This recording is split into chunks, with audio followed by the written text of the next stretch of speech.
औज़ु बिल्लाहि मिनश शैतानिर रजीम। बिस्मिल्लाहिर रहमानिर रहीम। सब तारीफ़ें हैं उस ज़ात वाजिब के लिए जो पूरी कायनात का खालिक व मालिक है, और दरूद व सलाम मोहम्मद व आले मोहम्मद अलैहिस्सलातु वस्सलाम के लिए कि जिनकी इज़्ज़त, अज़मत और मुकाम व मर्तबा ये भी है कि जिन्नों, इंस और मलाइका व अम्बिया तो रहे एक तरफ, ख़ुद खालिक व मालिक भी उन पर दरूद व सलाम भेजता है। इन्नल्लाह व मलाइकतहु यसल्लूना अलन नबी या अय्युहल्लज़ीना आमनू सल्लु अलैहि व सल्लिमू तस्लीमा। अल्लाहुम्मा सल्लि अला मुहम्मदिन व आलि मुहम्मद व अज्जिल फ़रजहुम। अस्सलामु अलैकुम या अली अलैहिस्सलातु वस्सलाम मदद। मदीनातुल इल्म चैनल के सामीन व नाज़रीन से मुखातिब हूँ।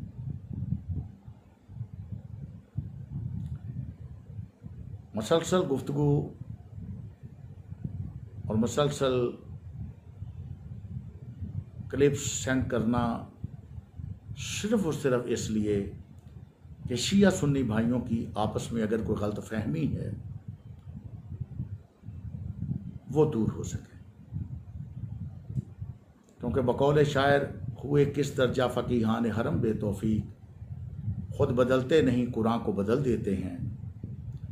और हकीमुल उम्मत ने क्या खूब कहा कि अल्फाज़ो मानी में तफावत नहीं है, लेकिन मुल्ला की अज़ां और है, मुजाहिद की अज़ां और है। आज एक मुल्ला का ही वीडियो क्लिप पढ़ा, सुना, बड़ा दुख हुआ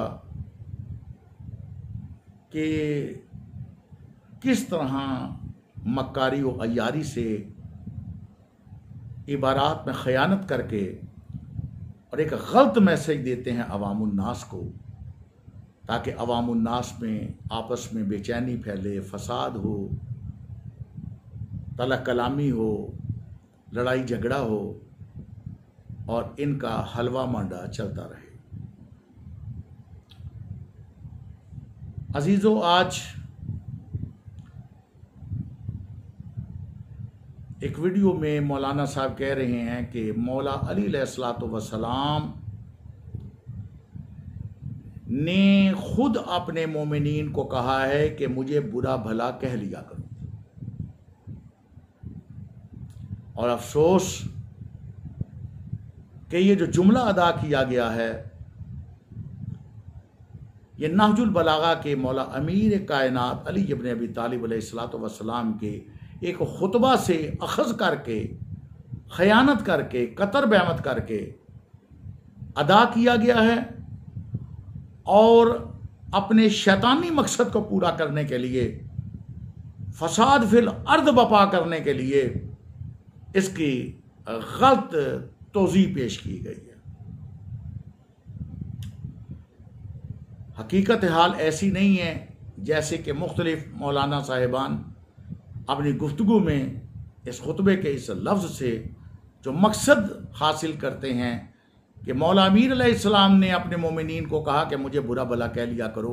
यही वजह है कि शियान हैदर करार, इमाम हसन अलैहिस्सलातु वस्सलाम के भी मुखालिफ, उन्हें भी बुरा भला माज़अल्लाह कहते चले आ रहे हैं, और मौला अली अलैहिस्सलाम पे भी माज़अल्लाह ये बुरे अल्फाज अदा करते हैं, मुआज़अल्लाह, जैसा कि ऐसा हरगिज़ नहीं है।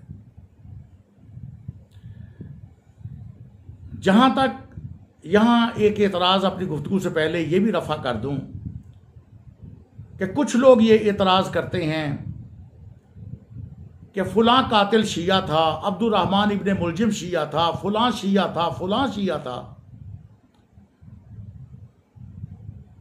मेरे अजीज़ों, एक गलत फहमी दूर कर लीजिए मेरे शिया सुन्नी भाइयों,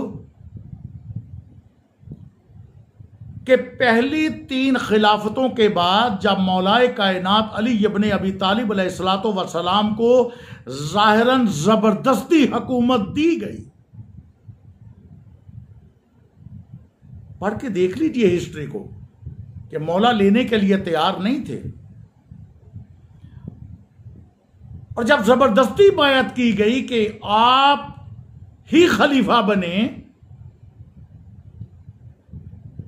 और आपको खिलाफत सौंपी गई, उस वक्त जिन लोगों ने बायत की, याद रहे ये मैं बात वाज़ेह कर देना चाहता हूं, उनमें वो लोग भी कसरत के साथ शामिल थे जिन्होंने पहली 3 खिलाफतों का इकरार करके वो दौर गुजार के और फिर चौथे मुकाम पे मौला अली को चौथा खलीफा राशिद मान के आपके हक के दस्त परस्त पर बायत की।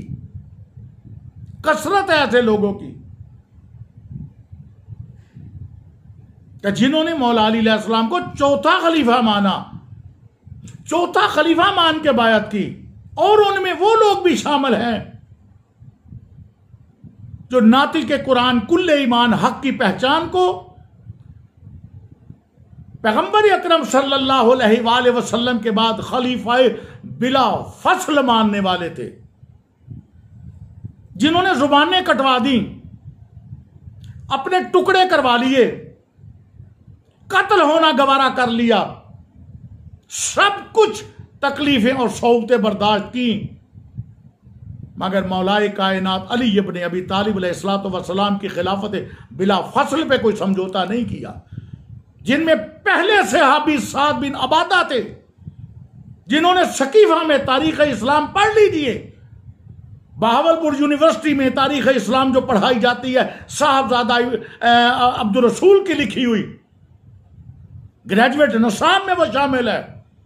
और दीगर हिस्ट्री का मुतालिया कर लीजिए कि कई सहाबा ने पहली, दूसरी, तीसरी खिलाफतों को नहीं माना, वो भी सहाबा रसूल हैं।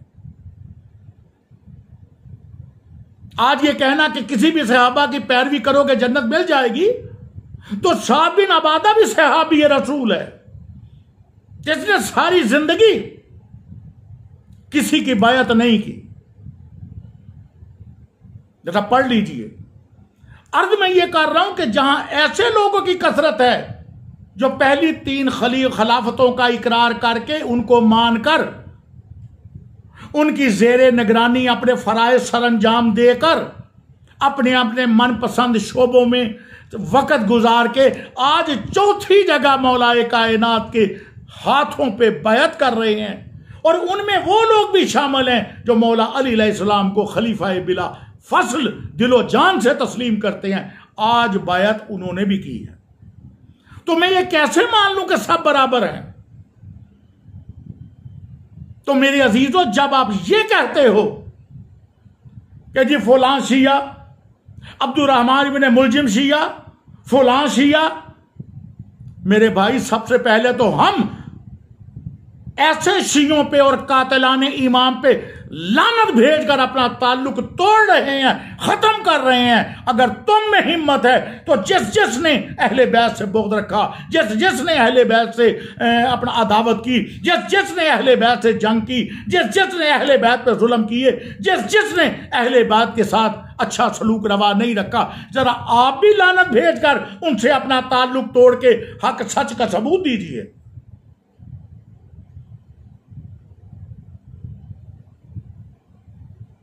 हम यजीद और उसके खानदान पे लानत भेजते हैं, शिमर और उसके खानदान पे लानत भेजते हैं। अगर ये शिया हैं बकौल आपके, हम तो लानत भेज के ताल्लुक तोड़ रहे हैं। जरा आप भी तो इस खानदान पे जरा बनी उमैया के तरह लानत भेजिए तो सही। आप भी तो मोहम्मद बिन अबू बकर के कातिल पे लानत भेजिए, हम तो लानत भेजते हैं।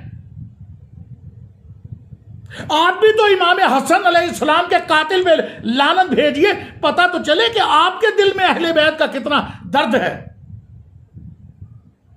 जरा अपनी मौलाना साहब से पूछिए, रिश्तेदारियां और वो बड़ी जतलाता है कि जी बड़े प्यार थे, मोहब्बत थे, कि इमाम हसन अलैहिस्सलाम को जहर देने वाली कौन थी और दिलवाने वाला कौन था। और यहीं तक नहीं, पहलुए रसूल में दफन हो न होने के लिए फिर ये भी देख लीजिए और पूछिए और किताबें पढ़ लीजिए कि तीर मारने वाला, तीर बरसाने वाला कौन कौन था और तीर बरसाने वाले और उसकी तरगीब देने वाले कौन कौन थे। जरा ये भी देख लीजिए।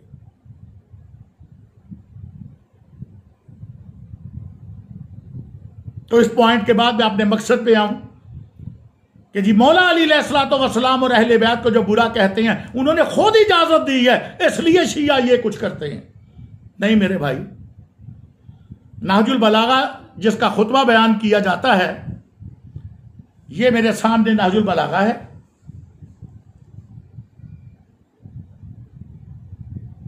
मुफ्ती जाफर हुसैन साहब इसके मुतरजम मुशारे हैं।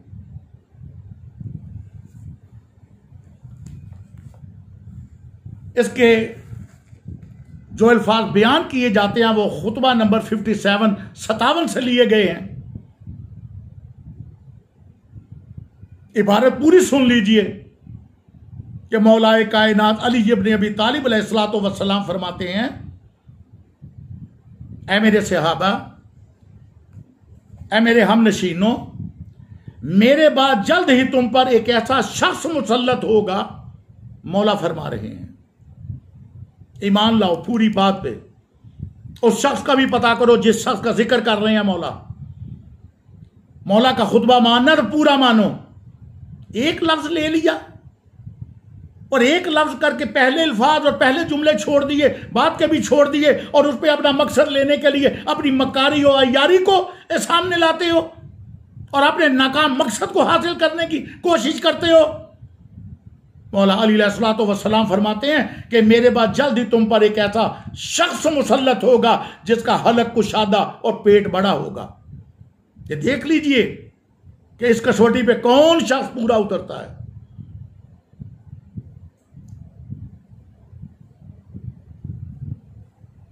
बेहतर तो यह है उसे कत्ल कर देना। और मैं यहां यह भी अर्ज करूं, जितने हवाले कहो मैं देने के लिए तैयार हूं। यही पैगंबर अकरम सल्लल्लाहु अलैहि वसल्लम से रिवायत मरवी है। अगर ऐसे शख्स को देखो उसे कत्ल कर देना। लेकिन मोहम्मद वाले मोहम्मद अलैहिस्सलातु वस्सलाम चूंकि परवरदिगार के दिए हुए इज़्न से इल्म रखते थे, तो आपने आगे क्या फरमाया, लेकिन मुझे यह मालूम है कि तुम उसे हरगिज़ कत्ल ना करोगे। वो तुम्हें हुक्म देगा कि मुझे बुरा कहो। शिया सुन्नी भाइयों, मैं नाम ना भी लूं तो आप समझ गए हैं किस शख्स की मौला बात फरमा रहे हैं। वो तुम्हें हुक्म देगा कि मुझे बुरा कहो और मुझसे बेजारी का इजहार करो। तो जहां तक बुरा कहने का ताल्लुक है, मौला फरमाते हैं अपनी जान बचाने के लिए तकयतन मुझे बुरा कह लेना, इसलिए कि यह मेरे लिए पाकीज़गी का सबब है और तुम्हारे लिए दुश्मनों से निजात पाने का बाइस है।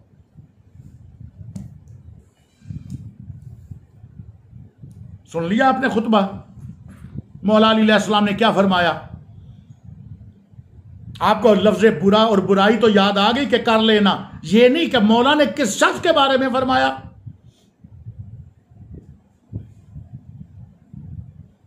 यह तकयतन है।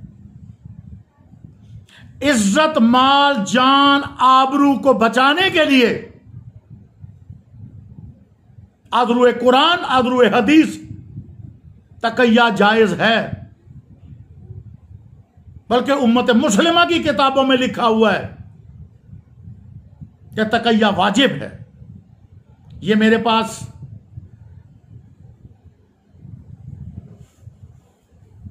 बुखारी शरीफ मेरे सामने मौजूद है, तीसरी इसकी जिल्द है, मकतबा रहमानिया से छपी हुई है। अल्लामा वहीदुज़्ज़मा इसके मुतरजम हैं। ये मेरे सामने बुखारी शरीफ तीसरी जिल्द,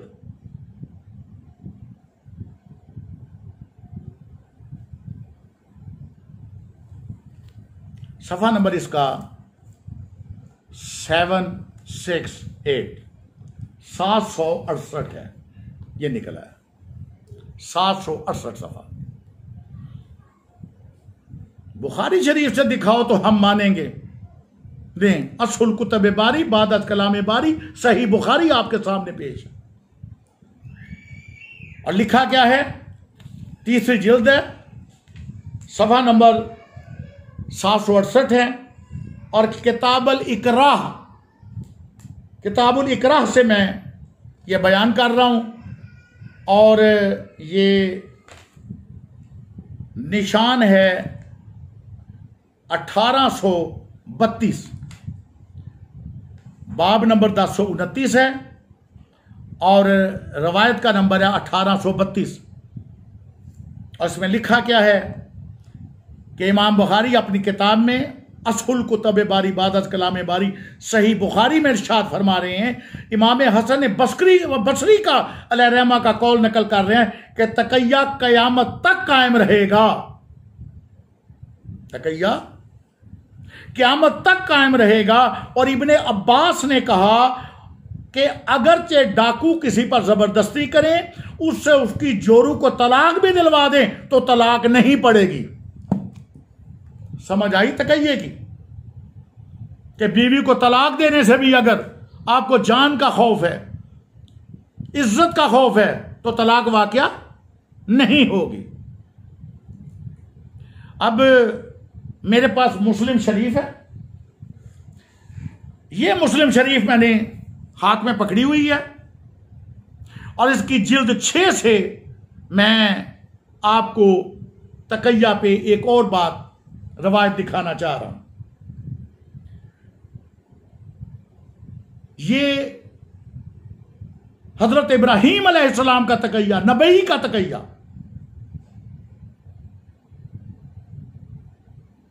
कि जो अपनी ज़ौजा को इज्जत और नामूस के डर और खौफ से अल्लाह का नुमाइंदा नबी, अल्लाह का खलील तकैया करके उसे बहन करार दे रहा है। बुखारी शरीफ में भी मौजूद है, मुस्लिम शरीफ में भी मौजूद है। और बुखारी ने तो यहां तक लिखा कि तकैया वाजिब है। और यह भी 6ठी जिल्द है मुस्लिम शरीफ की। और इसमें जनाब इब्राहीम अलैहिस्सलाम के तकैया, बीवी को बहन कहने के बारे में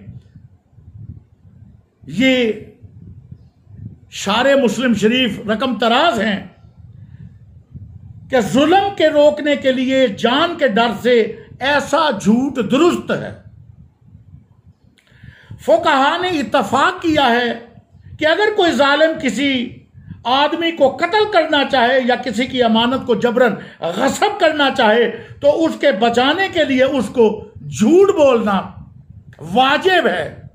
अफसोस का मकाम तो यह है कि बुखारी और मुस्लिम में इसे झूठ लिखा गया है, मगर कुरान पाक में यही लफ्ज तकैया के तौर पर इस्तेमाल हुआ है। फिक़ह इमामिया और मकतब तशरीह में हम इसे झूठ नहीं कहते, तकैया कहते हैं, चूंकि झूठ गुनाहे कबीरा है।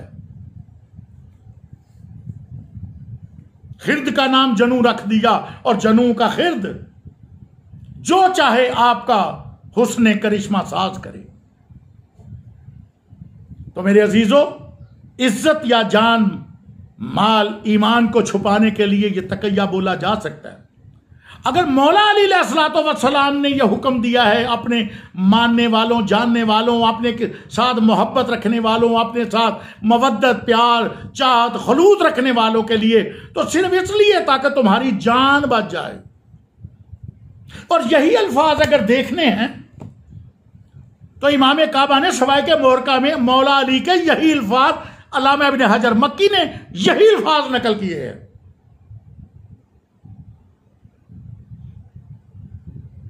मौला अली अलैहिस्सलाम के यही अल्फाज देखने हैं तो यह सवाए के मोहर का है, अल्लामा इब्न हजर मक्की है और सफ़ा नंबर 437, 437 सफ़ा है, ये मैंने निकाला हुआ है।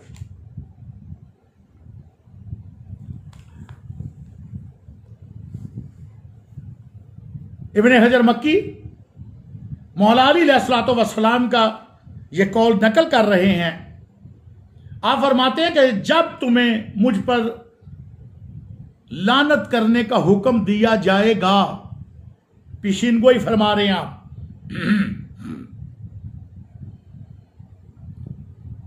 तो मोमिनीन ने अर्ज किया क्या ऐसा भी होगा कि आप पे? कहा हां ऐसा होगा। तो मोमिनीन ने कहा तो फिर हम क्या करें? फरमाया मुझ पे कर लेना,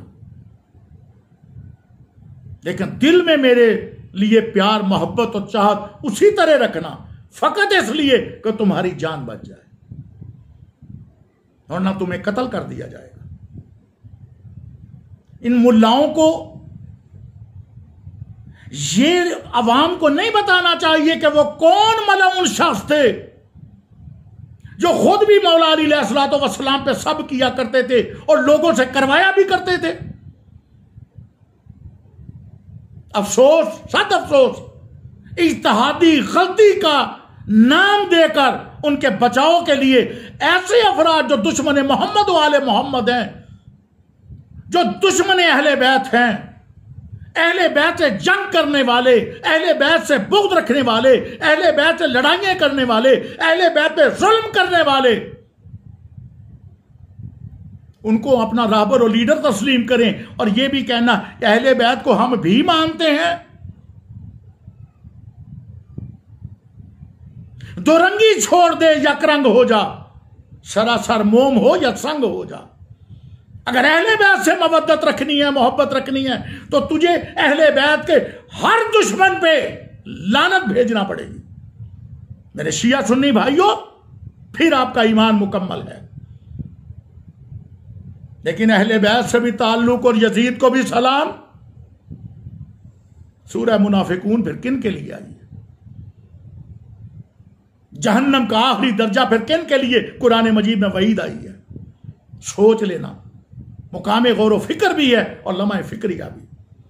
तो ये सवाए के मोहरका में भी, और यही हवाला और यही रेफरेंस ना सिर्फ सवाए के मल के तारीखुल खुलफा में जलालुद्दीन सयूती भी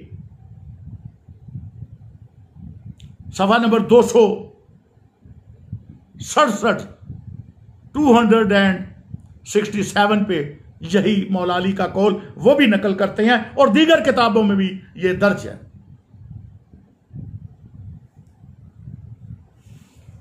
ये लुगातुल हदीस अल्लामा वहीदुज़्ज़मा जिल्द अव्वल है, ते का बाब है, ते, और सफा नंबर 17 पे वो भी यही लिखते हैं, अल तकय्यातों के बाब में लिखते हैं कि तकय्या इसको भी कहते हैं कि आदमी अपना एतकाद इज्जत या जान जाने के डर से छुपाए, और यह तकय्या अहले सुन्नत और इमामिया सबके नजदीक जायज है। और कुरान मजीद की आयत का तर्जमा भी वो लिख रहे हैं कि यह तकय्या इस आयत से साबित है कि आले फिरौन से एक मोमिन था जिसने तकय्यतन अपना ईमान पोशीदा रखा हुआ था, छुपाया हुआ था, इसलिए ताकि कत्ल होने से बच जाए। अल्लामा वहीदुज़्ज़मा कुरान मजीद की आयत की तफसीर में तकय्या लिख रहे हैं।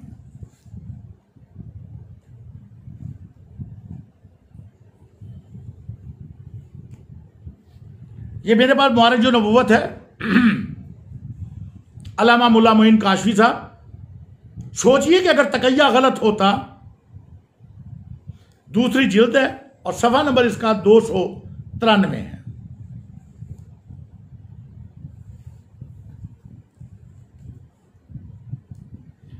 ये 293 सफा पे चौथी सतर से मैं जुमला पढ़ने लगा हूं। वो लिख रहे हैं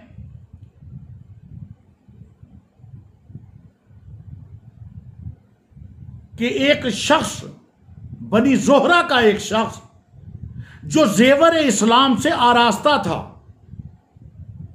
मुसलमान था, लेकिन कुरैश के खौफ से अपने दीन को छुपाए हुए था। बताइए, अगर तकय्या गलत है, जान, इज्जत, आबरू, नामूस और खौफ से अगर दुरुस्त बात न बताई जाए और गलत बात को भी जुबान पे लाया जाए, तो मेरे अजीजों, मेरे शिया सुन्नी भाइयों, बताइए कि ये फिर मुसलमान कैसा मुसलमान है जिसने इस्लाम को ही पोशीदा रखा हुआ है। जाहिरन वो बताता ही नहीं है कि मैं मुसलमान हूं। यह मारिज नबूवत की दूसरी जिल्द से मैंने ये पेश किया। और इसी किताब के सफ़ा नंबर 290 से एक बहुत अहम वाकया भी सुन लीजिए। हजरत अम्मार बिन यासर, कौन नहीं जानता उन्हें और उनकी वालिदा के साथ कितनी जुल्म और तकलीफें और सोबतें उन पे ढाई गई। इबारत सुन लीजिए। अल्लामा मोइन काशफी साहब मारिज नबूवत की दूसरी जिल्द सफ़ा नंबर 260 पे क्या लिखते हैं? फरमाया कि अम्मार की वालिदा सुमैया को मुशरकीन ने 2 ऊंटों के दरमियान बांध दिया था। एक काफर ने माज़ल्ला सुम्मा माज़ल्ला उसकी शर्मगाह पर बरछी मारकर कत्ल कर दिया और उसके खाविंद यासिर को भी दूसरे तरीके से कत्ल कर दिया। इस्लाम में सबसे पहले खिल्लत शहादत हासिल करने वाले यही 2 अफराद जनाब अम्मार के वालिद और वालदा थे। अब अम्मार बिन यासिर, उन्हें भी एक दफा पकड़ लिया कुफार और मुशरिकीन ने। और लिखते हैं अल्लामा मोइन काशफी साहब कि एक दफा हजरत अम्मार पे इतनी तकलीफें और सोबतें और जुल्म किए गए कि हजरत अम्मार जो कुफार कहते थे आपने भी जुबान से वो कह दिया। इसकी खबर आ हजरत सल्लल्लाहु अलैहि वसल्लम के पास हुई और लोगों ने कहा कि अम्मार तो काफिर हो गया। आ हजरत ने फरमाया, खबरदार, अम्मार काफिर नहीं हुआ, ऐसा हरगिज़ नहीं है, वो काफिर नहीं हो सकता। यकीनन वो अशरे तापा ईमान से भरा हुआ है। ईमान उसके खून और गोश्त पोस्ट में सरायत कर चुका है। जब हजरत अम्मार को कुफार से निजात मिली तो हजरत सल्लल्लाहु अलैहि वसल्लम की खिदमत में आकर कुफार के जुल्म और सितम की वजह से रोते भी जाते थे। तो हजरत सल्लल्लाहु अलैहि वसल्लम ने अपना दस्ते शफकत, अपना दस्ते मुबारक उनकी आंखों पर मलते हुए और उनके आंसुओं को साफ करते हुए ये फरमाया। और बाज़ मुफस्सिरीन ने ये लिखा हुआ है कि कुरान मजीद की आयत की तफसीर में कि इसको हजरत अम्मार के वाक़े के साथ रिलेट करके कि जो जुबान से अगर कोई गलत बात भी कह दे और लेकिन दिल में उसका ईमान मुकम्मल हो तो वो सर से लेकर पांव तक ईमान में डूबा हुआ है।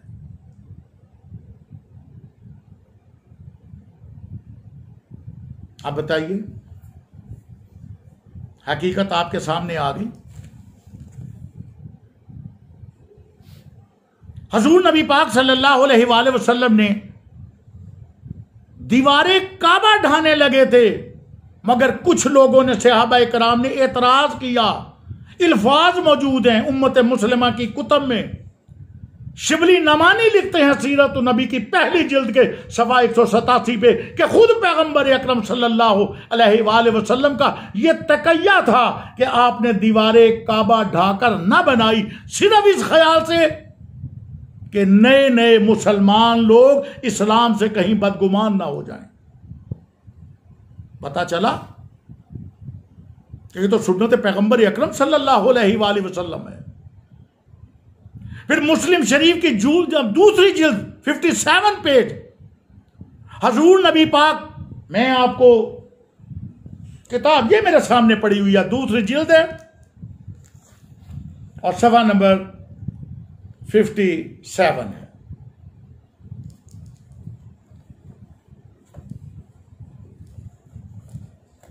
ये है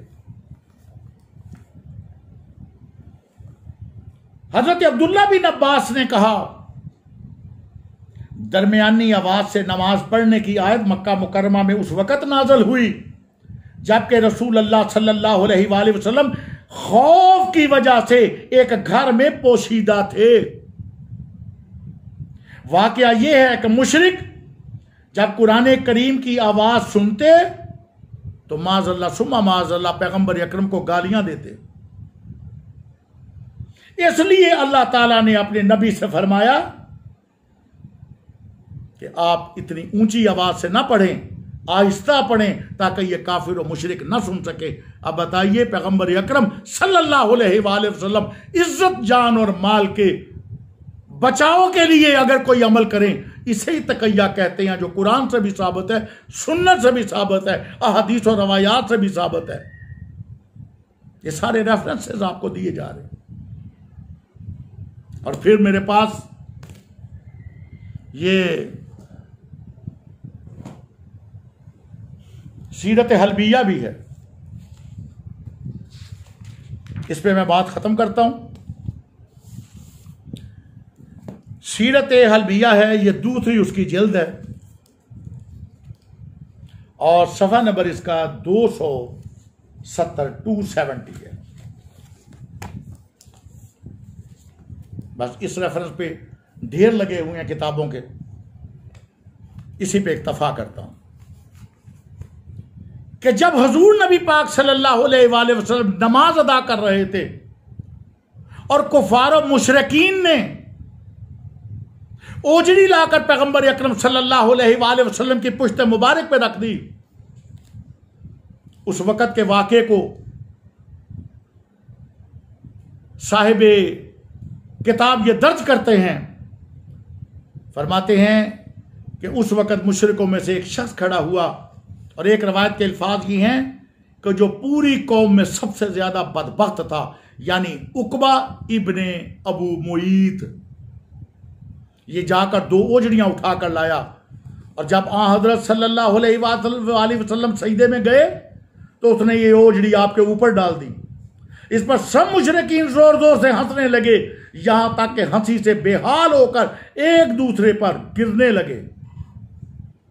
हजरत इब्ने मसूद कहते हैं कि हम यानी सहाबा, तवज्जो, और यह जुमला शिया सुन्नी भाइयों आप दोनों के लिए है, हकीकत हाल से आगाही के लिए।